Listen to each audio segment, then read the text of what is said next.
Happy Friday. I'm Frances Farrell. And I'm Father Mike Bayard. Because Father Gary's in Seattle this week, we decided to do a Fridays with Father takeover. Because Father Mike and I are both going into new roles here at the parish, we thought it would be fun to just kind of interview each other and let you get to know a little bit more about each of us. So I will start. All right. Father Mike, where did you grow up and what was your family like?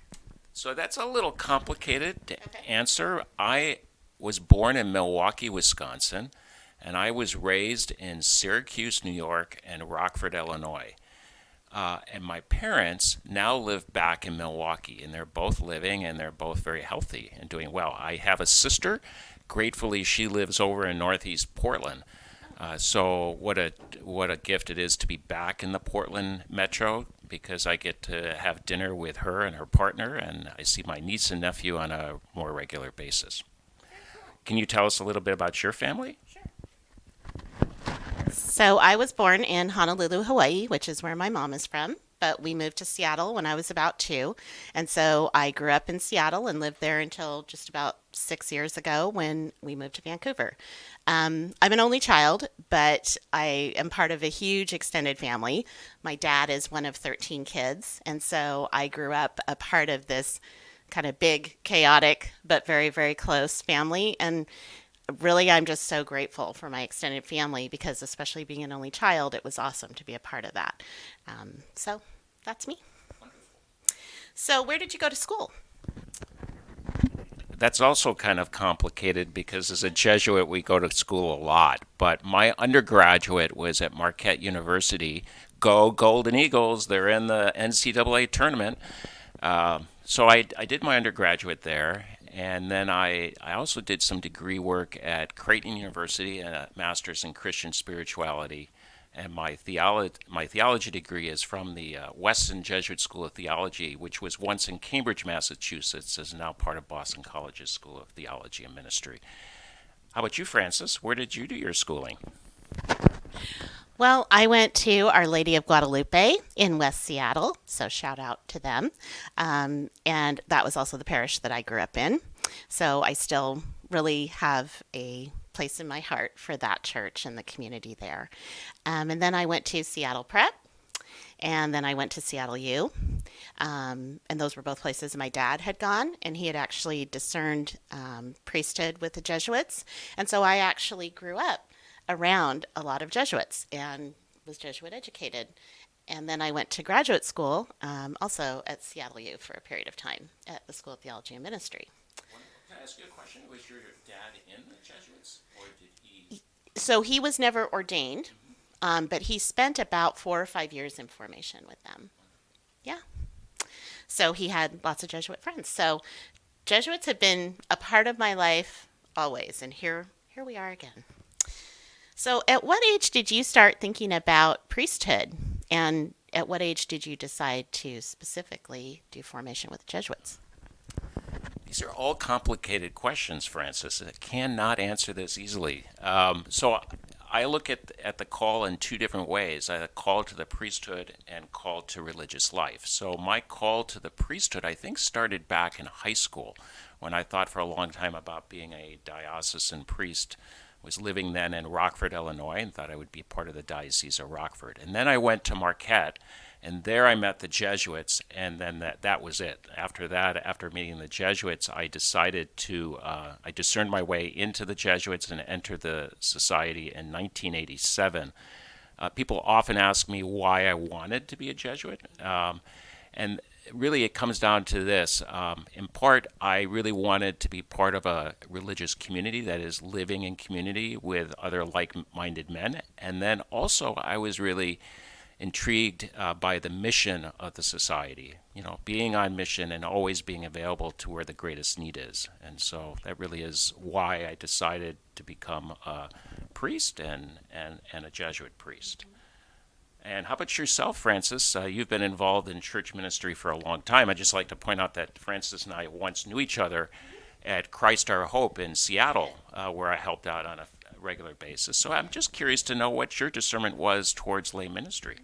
We also knew each other when you were at Seattle U. So, yes, so our lives keep intersecting. So for me, I think it was when I first graduated from undergrad, having been through a lot of Jesuit formation at that point, I had this really strong kind of call, I guess you would call it, for working with people on the margins in particular. So I left Seattle U at, I just turned 20 years old and I had no practical experience doing anything like that other than just, what I had done in high school and stuff. And I went out and applied for several jobs at some of the shelter programs and some of the meal programs. And, not surprisingly, I didn't get hired for any of those jobs. In the meantime, I got married to my husband, Richard. We met when we were students at CLU and, started having children and whatever. So I just took a job. And it wasn't until my son went to kindergarten that I started thinking about how I really wanted to go back to that. And so that was when I applied at the Chancery and got hired there.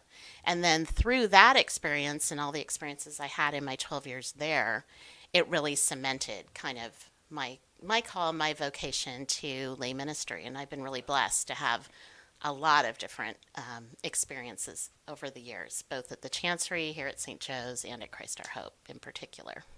That's wonderful, Francis. It's good to have your leadership then. You come with a lot of experience for your leadership opportunities here at A real St. Joe's. variety Yeah. of experiences. So, so let me ask you, what was your first role in ministry? That's an easy question. My first role as a Jesuit priest, just after I was ordained, was became associate pastor at Jesu Parish in Milwaukee, Wisconsin. Jesu is a very large parish in downtown Milwaukee. It's on the campus, the Marquette University campus. So I had an opportunity to serve both adults and the young adults at Marquette. When I was there, each of the newly ordained priests had a special job, and so mine was weddings. And so I did all of the wedding formation for the couples, and because Jesu was such a large parish and it had 100-foot aisle, we were very popular in the city of Milwaukee for weddings. And so it was not uncommon on any given weekend that sometimes we'd have up to 3 weddings. By the time I finished my work at the Jesu, I had done over 50 weddings in my first 2 years of priesthood. So, Wow. Wow. so So are you saying brides really like a really long aisle so that they can really... yes, very much so. And the only way you could get married at the Jesu was if you were a current parishioner or a former student at Marquette. So I had to tell a lot of women, I'm sorry, but you can't get married here unless you've been a parishioner here for at least 6 months. So I had a lot of unhappy bridal couples. All right. And how about yourself? Um, Your first ministry assignment?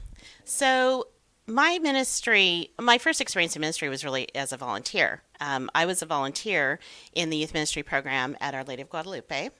And I did that because I had had such a positive experience there in youth ministry myself that I really wanted to be a part of that with other young people that were in middle school and high school at that time. So that really kind of kicked off my passion for working with youth and young adults. Then my first paid role, as it were, was when I went to the Chancery, and I had actually taken a job as an administrative assistant to what was then called the moderator of the Office of Parishes and Faith Communities. But she was promoted right after I started, and so within 6 weeks I went from the job I had been hired to do to moving into the Archbishop's office. And at that time, Archbishop Brunette was the Archbishop, and he had only been there for about maybe 10 months at that point, or 9 months. And so it was a time of a lot of kind of changes and a lot of movement. And so I went into work for what's called an Episcopal vicar in the Archbishop's office. And then from there, went on to a variety of other roles and eventually was the coordinator for the Office of Parishes and Faith Communities. Got to spend a lot of time in multicultural ministry in particular, working with Native people in kind of the greater Seattle or Western Washington area. So yeah, those were my first, kind of my beginnings. So if you could say, like, what was one standout experience you've had in ministry that kind of really rises to the top or was really impactful kind of in your formation? Oh my goodness, that's a tough question to come up with an answer right at the moment. So I will say this. I'm sorry. I That's sprung okay. that on you. You know what? So Jesuits do a variety of ministry opportunities, and I'll talk about one just briefly. As a young Jesuit, I taught on the Pine Ridge Indian Reservation Oh, no, I've been at there. Red Cloud Indian School, where I taught religion and photojournalism for about a year and a half, and it was a really a moving experience and a really challenging experience to move into a new culture and to try to bridge Catholicism with native ways. And at the time that I was there, the the native people, the Lakota people, were reinvigorating their own identity as Lakota people. So oftentimes when I talk about religion, I had to find ways to bridge the gap between Catholicism and their particular rituals and that. So it was a really just a wonderful experience of working in a different culture. Now I'm going to ask you the same question. What rises to the top in your ministry experience? You had time to think about this, so I did. Although you'll see I'm no better prepared, even though I had time to think about it. Um, well, first of all, I just want to piggyback on something you just said. I also spent time in formation at a Jesuit retreat center in Plainview, South Dakota. And so we went to Pine Ridge, and we were kind of located right in the middle of several major reservations there. So I also have a background and a real respect and love for Lakota people as well as our Coast Salish people here. And so while I have so many things, one thing that I want to call out, because it's something that's going to be an experience that's open to everyone in the parish, is I had the blessing to be part of a trip through Education Across Borders when I was working in youth and young adult ministry at the Chancery, where we went to the Dominican Republic. And spending that time in the Dominican Republic, it was my first time really being out of the country in, I don't really like to use the word mission, but a mission setting. And it was definitely just so impactful. And to this day, all these years later, it still really colors how I see everything and how I approach things, and it helps me put a lot of things into perspective. I think that being with the people in the DR was, I mean, it was just amazing. Well, and I have some pictures even up on my board from that time. I don't know if you can see them, but um, yeah, they have such a deep faith, and faith and community is absolutely central to their lives, and that's the priority. And I think that's the biggest thing that I learned. And I remember coming back from that trip and being actually kind of depressed and sad that I was back home, other than I was reunited with my family. Um, because I never felt such a deep peace as I did when I was in the Dominican Republic and in these communities and in the presence of these people. So it is kind of a little commercial for those of you who are considering the trip that we're doing this summer to the Dominican Republic. Feel free to stop me and talk to me, and I can tell you more that we don't have time for today. But really pray about that opportunity because it was really very impactful for me in my life and my ministry. Well, my last question for you is how do you kind of see and feel about your new role here that's coming up at St. Joseph? this is an easy question. I have already been here a month, and I love this community at St. Joseph's Parish. I had the opportunity for many years with Father Gary here to come on occasional weekends, and so I began to come to know the parish. And returning, I have found just a very warm welcome. I have recognized many familiar faces, and even though I said at the beginning of the year when I arrived that I would know every person's name by June, now that I'm here through the summer of 24, I have 14 months to challenge myself to that. But it really has. It's been a warm welcome. So excited to be part of this community and the school community. I'm really eager to getting to know our students and being involved in their educational formation, especially around their Catholic identity. So yeah, I couldn't have asked for anything more to be here for the next 14 months. I'm really excited, and be assured of my thoughts and prayers for all of you already are very much present to my life. So, That's awesome. and how about yourself? Are you looking forward to your new role, Francis?